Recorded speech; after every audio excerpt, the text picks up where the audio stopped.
بسم الله الرحمن الرحيم. الحمد لله والصلاة والسلام على سيدنا محمد وعلى آله وأصحابه أجمعين.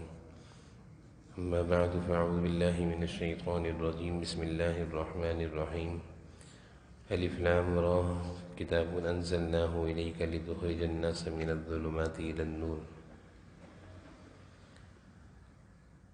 وقال تعالى وهذا كتاب أنزلناه مبارك فاتبعوه واتقوا لعلكم ترحمون. صدق الله العظيم. اللهم صل على سيدنا مولانا محمد وعلى آل سيدنا مولانا محمد وبارك وسلم. میرے قابل احترام بزرگوں اور عزیز بھائیوں، جس طرح لوہے کو زنگ لگ جاتا ہے، لوہا بیکار ہو جاتا ہے، اسی طرح حدیث میں جناب نبی کریم صلی اللہ علیہ وسلم نے ارشاد فرمایا کہ دلوں کو بھی زنگ لگ جاتا ہے، دل بھی سیاہ ہو جاتے ہیں، اور جب دل کو زنگ لگ جائے تو پھر وہ دل حق سے، دین سے، ہدایت سے، رشد و ہدایت سے دور ہوتے چلے جاتے ہیں. صحیح اور درست بات ان کو سمجھ میں نہیں آتی جن لوگوں کے دلوں کو زنگ لگ جاتا ہے. تو ایک موقع پر جناب نبی کریم صلی اللہ علیہ وسلم کی خدمت میں، آپ کی مجلس میں اسی کا تذکرہ چل رہا تھا کہ دلوں کو جب زنگ لگ جائے تو اس کو ہم کس طرح دور کریں. تو آپ صلی اللہ علیہ وسلم نے دلوں کے زنگ کو دور کرنے کے لیے 2 عمل بتائے ہیں. وہ 2 عمل ایسے ہیں کہ ان کے کرنے کی برکت سے اللہ تعالیٰ دل کی سختی کو، دل کی غفلت کو، اور دل میں جو دین سے دوری اور سمجھداری سے جو دوری ہے وہ ختم فرما دیتے ہیں. بعض لوگوں کی دل کی یہ حالت ہوتی ہے کہ ان کے سامنے ہلکی سی معمولی سی کوئی بات کی جائے دین کی تو ایک دم دل پر اثر کرتی ہے اور دل ان کے نرم پڑ جاتے ہیں. اللہ تعالیٰ نے قرآن میں بھی ذکر فرمایا، ذکر اللہ وجلت قلوبہم، کہ اللہ کے ذکر سے ان کے دل نرم پڑ جاتے ہیں، ڈر جاتے ہیں، آنکھوں سے آنسو بہہ جاتے ہیں. اور بعض لوگوں کی دل کی حالت قرآن کریم میں اللہ تعالیٰ نے بیان فرمائی ہے، ایسی ہے جیسے پتھر، بلکہ پتھر سے بھی زیادہ سخت. اللہ تعالیٰ فرما رہے ہیں پتھر میں سے تو چشمہ جاری ہو جاتا ہے، لیکن انسان کا دل جب سخت ہوتا ہے تو وہ پتھر سے بھی زیادہ سخت ہو جاتا ہے. اور یہ بڑی خطرناک حالت ہے. گناہ ہو جائے، ندامت آ جائے، توبہ کی توفیق ہو جائے، یہ دل کی نرمی کی علامت ہے. گناہ ہو جائے، ندامت بھی نہ آئے، بلکہ مزید گناہوں پر جرأت کرتا رہے، نماز چھوڑ جائے، احساس نہ ہو، کسی کا حق مار دے، کسی کو تکلیف پہنچائے، احساس نہ ہو، اس کو کہتے ہیں مردہ دل انسان، اس کا دل مر گیا ہے، اس کے اندر سے احساس ختم ہو گیا ہے، اس کے دل کو زنگ لگ گیا ہے. قرآن و حدیث کی زبان میں کہا جائے گا اس کے دل کو زنگ لگ گیا ہے. یہ بڑی خطرناک حالت ہوتی ہے کہ انسان کا دل سیاہ ہو جائے. قرآن میں اللہ نے فرمایا بل ران علی قلوبہم، ان کے دلوں کو زنگ لگ گیا ہے. حدیث میں آپ صلی اللہ علیہ وسلم نے ارشاد فرمایا جب انسان گناہ کرتا ہے تو اس کے دل پر ایک سیاہ نقطہ لگتا ہے. ہم کہیں کہ وہ دل کا سیاہ نقطہ دکھتا نہیں ہے، وہ دکھتا نہیں ہے، اس کا اثر دکھتا ہے. وہ دل کی سیاہی دکھتی نہیں ہے، نہ وہ مشینوں میں آتی ہے. دل کی بیماریاں جو ہوتی ہیں جسمانی وہ تو مشینوں میں آ جاتی ہیں، دل کی سیاہی مشین میں نہیں آتی. اس کے اثرات دکھتے ہیں کہ اچھا خاصا نماز پڑھتا تھا، اب نماز پڑھنا چھوڑ دی. یہ دل کی سیاہی کے اثرات ہیں. اچھا خاصا قرآن پڑھتا تھا، قرآن پڑھنا چھوڑ دیا. اچھا خاصا لوگوں کے ساتھ خیر خواہی اور بھلائی کے کام کرتا تھا، چھوڑ دیے. یہ دل کی سیاہی کے اثرات ہیں۔ سیاہی دکھی نہیں، اثرات دکھ گئے۔ پہلے تو بڑا نرم مزاج تھا، اب بہت سخت مزاج ہو گیا، یہ دل کی سیاہی کے اثرات ہیں۔ تو جب دل سیاہ ہوتا ہے تو وہ دکھتا نہیں ہے۔ میں نے جیسے عرض کیا کہ دل کی بیماریاں جسمانی دکھتی ہیں، دل کی سیاہی نہیں دکھتی، نہ ہی کسی مشین میں آتی، اس کے اثرات دکھیں گے۔ مزاج کا سخت انسان، زبان کا سخت، بد کلام، بد زبان، لوگوں سے سختی سے برتاؤ کرنے والا، قرآن سے دور بھاگنے والا، نمازوں سے دور بھاگنے والا، اہل اللہ اور علماء کی شان میں گستاخی کرنے والا، ان کی بے ادبی کرنے والا، علماء کو ستانے والا، بڑوں کا نافرمان، ناقدرہ، یہ دل کی سختی کے اثرات ہیں جو دکھ رہے ہیں۔ تو یہ بڑی خطرناک چیز ہے۔ جناب نبی کریم صلی اللہ علیہ وسلم نے فرمایا اس کے دل کو زنگ لگ گیا ہے، اس کے دل کو زنگ لگ گیا ہے، سیاہ ہو گیا ہے۔ اور اس کی دوری کے لیے آپ نے 2 عمل بتائے ہیں۔ پہلا عمل بتایا کہ موت یاد کیا کرو بھائی، مر جائیں گے سب چھوٹ جائے گا۔ موت کا آنا یقینی ہے، چاہے کسی کو موت کا تذکرہ کتنا ہی برا لگتا ہو، لیکن سامنا سب نے کرنا ہے، اس پل سے سب نے گزرنا ہے، اس موت کے پل سے سب نے گزرنا ہے، موت کا واسطہ اور سامنا سب کو کرنا ہے۔ تو کوئی کتنا ہی اس جملے سے گھبراتا ہو، بھاگتا ہو، لیکن بہرحال سامنا تو کرنا ہے۔ تو موت ایک ایسی چیز ہے کہ جب انسان یاد کرے کہ موت آئے گی، میرا جنازہ اٹھایا جائے گا، قبرستان پہنچایا جائے گا، سب چھوٹ جائے گا، جس مال کے پیچھے میں لڑتا تھا، جس مال کے پیچھے میں بھاگتا تھا، نہ حلال دیکھتا تھا نہ حرام دیکھتا تھا، نہ نماز نہ قرآن، مال مال، یہ سب چھوٹ جائے گا۔ تو موت کا تصور، اس کو بعض علماء اللہ والے موت کا مراقبہ بھی کراتے ہیں کہ سوچا کرو کہ میرے جنازے کو اٹھایا جا رہا ہے، قبرستان پہنچایا جا رہا ہے۔ یہ موت کا مراقبہ بعض دفعہ ایسا اثر انداز ہوتا ہے کہ انسان کے جسم میں جھرجھری سے آ جاتی ہے، ہل جاتا ہے انسان، دل نرم پڑ جاتا ہے، ساری غفلت اور کہنا چاہیے ساری بدماشیاں نکل جاتی ہیں۔ جب موت کا مراقبہ صحیح طریقے سے ہو تو انسان کے دل میں ایسا اثر ہوتا ہے کہ جسم پر جھرجھریاں آ جاتی ہیں۔ تو حضور صلی اللہ علیہ وسلم سکھا رہے ہیں کہ موت کو یاد کرو، دل نرم پڑے گا۔ اور دوسرا نسخہ آپ صلی اللہ علیہ وسلم فرما رہے ہیں دل کو نرم کرنے کا، قرآن کریم کی تلاوت کثرت سے کیا کرو۔ اللہ تعالیٰ نے قرآن کریم کی تلاوت میں یہ تاثیر رکھی ہے کہ اس سے دل کا زنگ، میل کچیل دور ہو جاتا ہے۔ جس طرح کپڑوں کو صاف کرنے میں کی تاثیر ہے صابن میں، کہ کپڑوں کا میل کچیل صابن سے، سرف سے صاف ہو جاتا ہے، دل کا زنگ یہ اللہ کے ذکر سے، قرآن کی تلاوت سے صاف ہو جاتا ہے، نرم پڑ جاتا ہے دل۔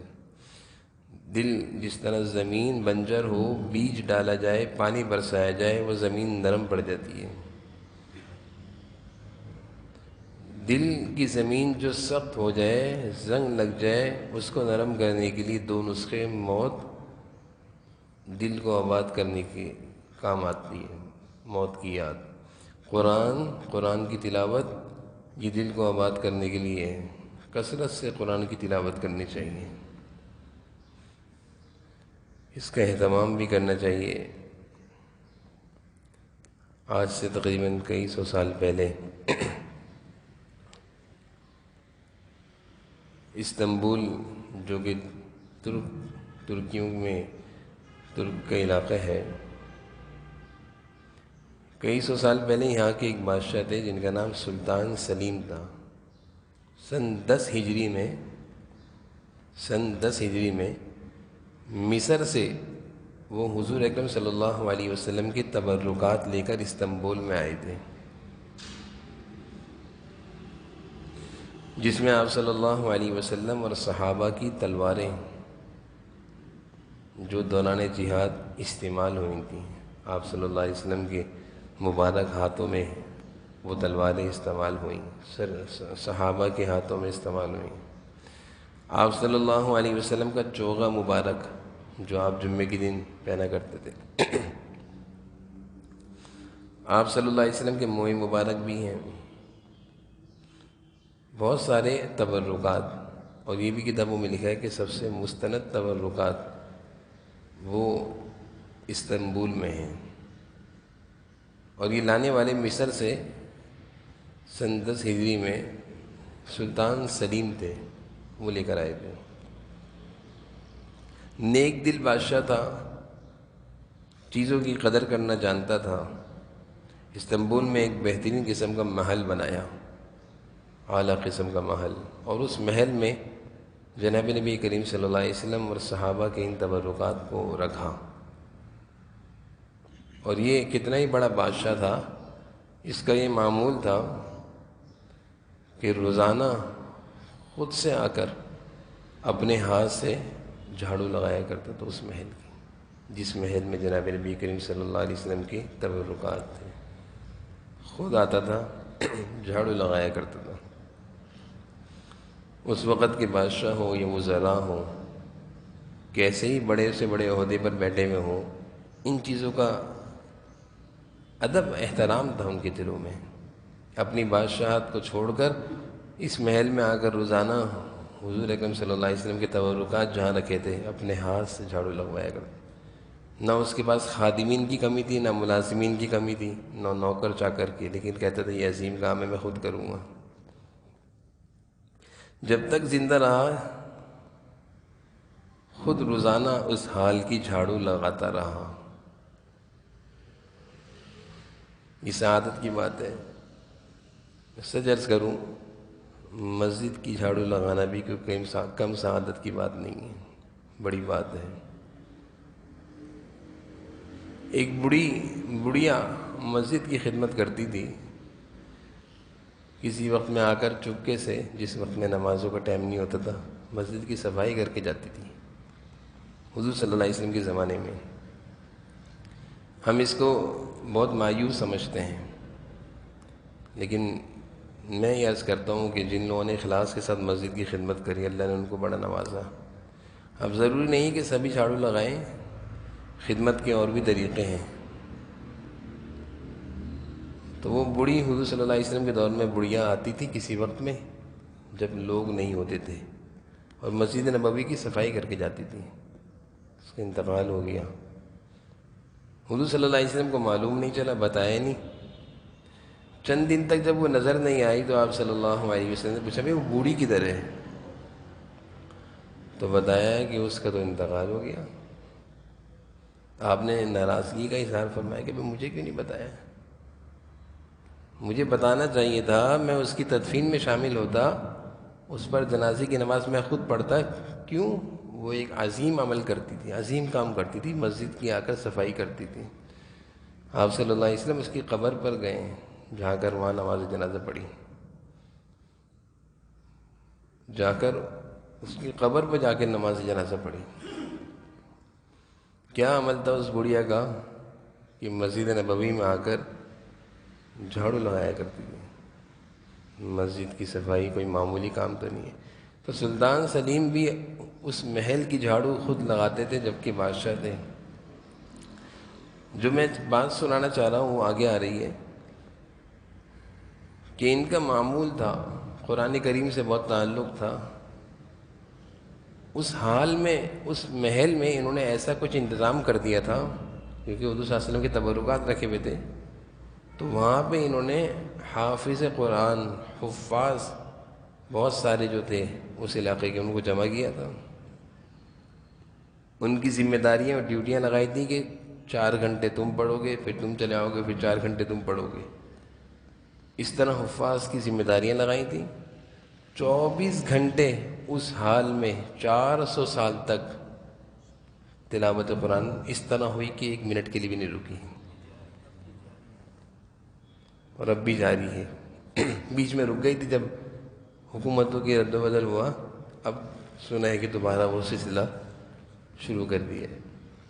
لیکن سلطان سلیم نے اپنی زندگی میں ایک کام شروع کیا تھا، وہ تو چلے گئے دنیا سے، ان کے جانے کے بعد تک 400 سال تک اس محل میں تلاوت قرآن اس طرح چلی ہے، اس طرح پڑھا گیا قرآن کہ دن رات میں ایک لمحے کے لیے بھی نہیں رکا۔ ایک جماعت آتی تھی، دوسری جاتی تھی، تلاوت قرآن نہیں رکتی تھی، کیونکہ ان لوگوں کو پتہ تھا کہ قرآن ہی اس حال کو، اس محل کو آباد کرنے والا ایک ہی چیز ہے، وہ قرآن کی تلاوت ہے۔ آج ہمیں اپنی دکانیں اور اپنے شو روم اور اپنی فیکٹریاں، اور جس طرح کہنا چاہیے کہ آج کل کی سپر مارکیٹیں، جب ہمیں ان کو شروع کرنا ہوتا ہے، ان کی اوپننگ ہو رہی ہوتی ہے، تو ہم زور زور سے گانے چلتے ہوئے سنتے ہیں،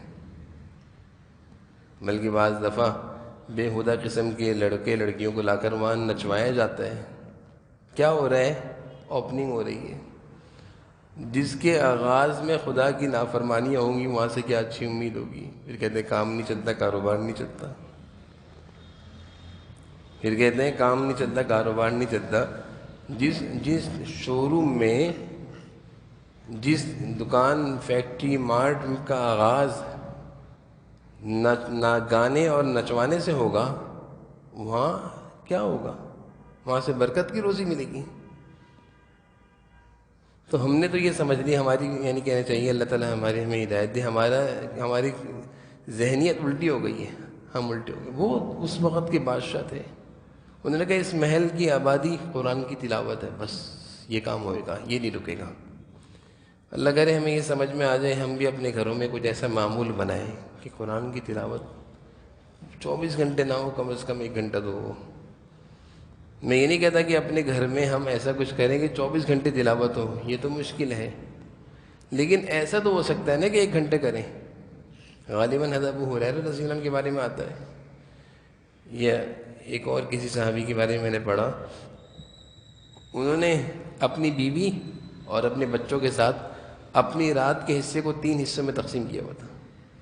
شروع رات میں بیٹی اٹھتی تھی، تلاوت کرتی تھی رات کو، جیسے مثال ہے 11 بجے سے لے کر 2 بجے تک، 1 بجے تک۔ 1 بجے وہ سوتی تھی، اماں کو اٹھا دیتی تھی۔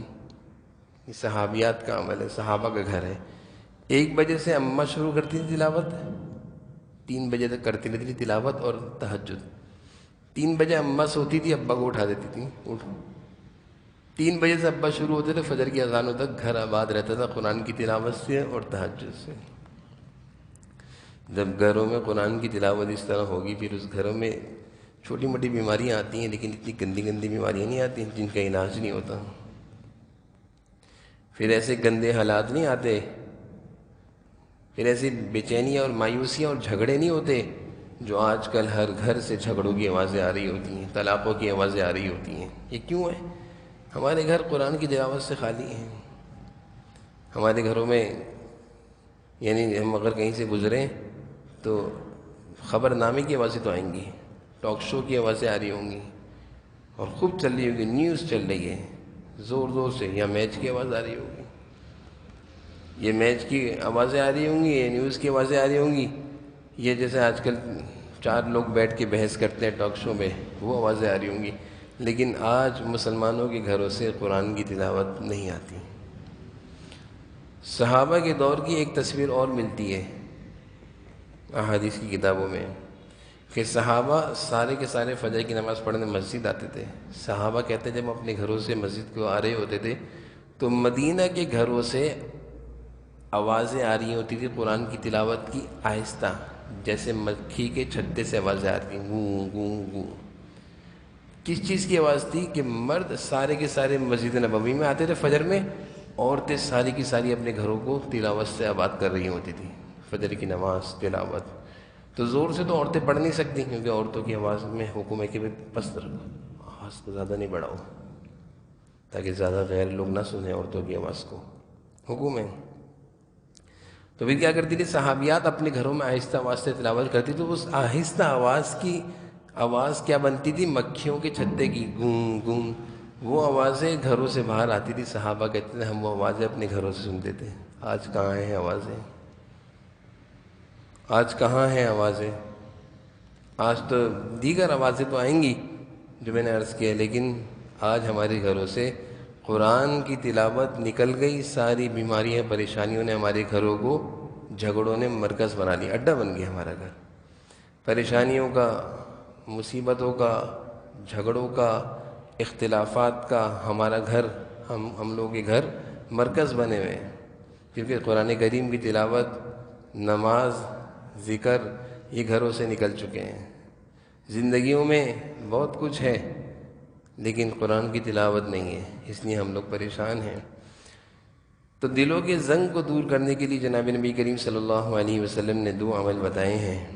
پہلا عمل کثرت سے موت کی یاد، اور دوسرا عمل کثرت تلاوت قرآن۔ اور اسی پر میں نے یہ واقعہ سنایا جو سلطان سلیم، جنہوں نے استنبول میں حضور صلی اللہ علیہ وسلم کے تبرکات کو لا کر محفوظ کیا، اور وہاں پر اس تبرکات کی جگہوں کو قرآن کی تلاوت سے آباد کیا۔ اللہ کرے ہمیں یہ بات سمجھ میں آ جائے اور ہم اس بات پر عمل کریں، اور اپنے گھروں کو، اپنے کارخانوں کو، اپنے گوداموں کو، اپنی فیکٹریوں کو، اپنی دکانوں کو، اپنے شو روموں کو، وہ کچھ نہیں کر سکتے جس سیٹ پر بیٹھ کر ہم نوکری کرتے ہیں، دن گزارتے ہیں، اس سیٹ پر بیٹھ کر کچھ دیر تلاوت ہی کر لیا کریں، قرآن کی تلاوتوں سے آباد کریں، قرآن کی تلاوت کو زندہ کریں، قرآن کو پڑھنے کی عادت ڈالیں، قرآن کو ہاتھ میں لیا کریں، اس کو دیکھا کریں، اس کو چوما کریں، اس کو پڑھا کریں، یہ ہر چیز میں اثر ہے۔ قرآن کے دیکھنے میں بھی اثر ہے، اس کو ہاتھ میں لینے میں بھی اثر ہے، اس کو پڑھنے میں بھی اثر ہے، اس کو سننے میں بھی اثر ہے، ہر چیز میں اثر ہے، تاثیر ہے، برکت ہے۔ اس کا خیال رہے کہ مجبوری کی صورت میں تو موبائل میں پڑھ لیں لیکن عادت نہ ڈالیں۔ موبائل وہ ایک بےہودگی کا کہنا چاہیے، ایک چھوٹا سا ڈبہ ہے جس میں بےہودگیاں بھری ہوئی ہیں، لیکن اگر کوئی آدمی ایسی جگہ ہے جہاں پہ قرآن نہیں ہے تو قرآن کی تلاوت موبائل میں کرے، اجازت ہے علماء کی طرف سے۔ لیکن قرآن رکھا ہوا ہو اور قرآن کو نہیں ہاتھ میں لے رہے، موبائل میں قرآن کی اپلیکیشن کھول کے تلاوت کر رہے ہیں، تو قرآن کریم کو ہاتھ میں لینا، اس کو دیکھنا، اس کو پڑھنا، اس کو چومنا، موبائل کو تو کوئی نہیں چومے گا۔ کوئی موبائل کو چومے گا تو اس کو کوئی پاگل کہے گا کہ موبائل چوم رہے، تو موبائل کو تو کوئی نہیں چومے گا۔ قرآن میں ہی اللہ نے اس کتاب میں، اور یہ قرآن کریم 30 پاروں کا جو مجموعہ ہے، اسی کو ہاتھ میں لینے میں برکت ہے، دیکھنے میں برکت ہے، سننے میں برکت ہے، چومنے میں برکت ہے، سینے سے لگانے میں برکت ہے، سر پہ رکھنے میں برکت ہے۔ جتنی اس کی تعظیم ہوگی اتنا ہم لوگ اس کی برکتیں پائیں گے۔ حضرت شیخ الہند جو کہ ہندوستان کے بہت بڑے عالم گزرے ہیں، ہندوستان پہ جب انگریزوں کا قبضہ تھا، انگریز جب جا رہے تھے تو شیخ الہند اور بہت سارے علماء کو اٹھا کر لے گئے تھے، مالٹا کے جیل میں جا کے بند کر دیا تھا، کئی سالوں تک یہ لوگ جیلوں میں پڑے رہے بچے۔ جب حضرت شیخ الہند مالٹا کی جیل سے چھٹ کر آئے ہیں تو دارالعلوم دیوبند ہندوستان میں آئے اور علماء کو جمع کیا۔ اس میں حضرت مفتی شفیع صاحب جو کہ حضرت مفتی تقی عثمانی صاحب دامت برکاتہم کے والد محترم، کہنے لگے میں بھی ان میں موجود تھا، فرمانے لگے بھائی میں مالٹا کی جیل سے چھوٹ کر آیا ہوں، اور میں نے وہاں رہتے ہوئے مسلمانوں کی پستی اور زوال اور مسلمانوں کی پریشانی کے 2 اسباب تلاش کیے ہیں۔ اس جیل میں رہا، میں نے بہت سوچ و بچار کری کہ آخر مسلمان کیوں ذلت اور رسوائی کو اٹھا رہے ہیں، آخر مسلمان کیوں در در کی ٹھوکریں کھا رہے ہیں، آخر مسلمان کیوں پریشان ہیں۔ کہہ رہے ہیں اس مالٹا کے جیل میں کئی سال رہا، اور میں نے وہاں رہنے کے بعد یہ نچوڑ نکالا کہ مسلمانوں کی پستی کے 2 اسباب ہیں، ان کی رسوائی کے 2 اسباب ہیں، ان کی ناکامی کے 2 اسباب ہیں، ان کی جگہ جگہ پٹنے کے 2 اسباب ہیں۔ اور فرمایا کہ پہلا سبب یہ ہے کہ یہ آپس کے جھگڑے ہیں، آپس کے اختلافات، آپس کے ناچاقیاں، چاہے وہ کسی بھی طرح کے جھگڑے ہوں، مسلک کے ہوں، مذہب کے ہوں، فرقہ واریت کے ہوں، خاندانی ہوں، گھریلو ہوں، ہر طرح کے جھگڑے یہ مسلمانوں کی پستی کا پہلا سبب ہے۔ اور دوسرا سبب انہوں نے فرمایا، دوسرا سبب جو مسلمانوں کی ناکامی اور پستی کا ہے وہ قرآن کریم سے دوری ہے، قرآن کریم سے دوری ہے۔ اتنے بڑے عالم اپنی زندگی اور جیل کی زندگی کا نچوڑ بتا رہے ہیں کہ اگر چاہتے ہو کہ اللہ کی پکڑ سے بچ جاؤ اور جو ذلت اور رسوائی ہے اس سے نکل جاؤ تو دو کام جو ہو رہے ہیں اس سے بچو۔ قرآن کی تلاوت چھوٹ رہی ہے، تلاوت شروع کر دو، اور آپس کے اختلافات کو جلدی سے ختم کرو، ایک ہو جاؤ، آپس کی ناچاقیوں کو ختم کرو، دلوں کو جوڑو۔ اس سے مسلمانوں میں آپس میں اتفاق بھی اور آپس کی جو ناچاقی ہیں وہ ختم ہو جائیں گی، اور جو پستی اور رسوائی کا جو ایک دروازہ کھلا ہوا ہے وہ بھی بند ہو جائے گا۔ یہ چند باتیں تھیں جو قرآن کریم سے متعلق تھیں۔ اللہ تعالی ہمیں ان باتوں پر عمل کرنے کی توفیق نصیب فرمائے۔ وآخر دعوانا الحمد للہ رب العالمین والعاقبۃ للمتقین والصلاۃ والسلام علی سیدنا اللهم صل على سيدنا مولانا محمد وعلى آل سيدنا مولانا محمد وبارك وسلم۔ یا اللہ ہمارے اس وقت کے جمع ہونے کو اپنی بارگاہ میں قبول فرما دیجیے، جو کچھ باتیں کہیں سنی اس پر ہمیں عمل کی توفیق نصیب فرما دیجیے۔ اللہ دین کے مطابق، شریعت کے مطابق، سنتوں کے مطابق زندگی گزارنے کی توفیق نصیب فرما دیجیے، ہر عمل اخلاص کے ساتھ کرنے کی توفیق نصیب فرما دیجیے۔ ہماری ناکامی اور رسوائی اور پستی کے جو اسباب ہیں اللہ ہمیں ان سے بچنے کی توفیق نصیب فرما دیجیے۔ قرآن کریم سے ہم سب کا اور ہماری اولاد و نسلوں کا رشتہ مضبوط کر دیجیے۔ قرآن کریم سے ہم سب کا تعلق جوڑ دیجیے۔ قرآن کریم کی تلاوت کا شوق نصیب فرما دیجیے۔ قرآن کریم کی عظمت و محبت نصیب فرما دیجیے۔ قرآن کریم کی بہاریں نصیب فرما دیجیے۔ یا اللہ ہم سب کے گناہوں کو معاف فرما دیجیے۔ ہر طرح کی پریشانیوں اور مصیبتوں اور آفتوں سے ہم سب کی حفاظت فرما۔ ہر طرح کے جھگڑوں، ناچاقیوں اور اختلافات سے ہم سب کی حفاظت فرما۔ آپس میں محبت و الفت و اتفاق پیدا فرما۔ آپس کا اتفاق اور اتحاد نصیب فرما۔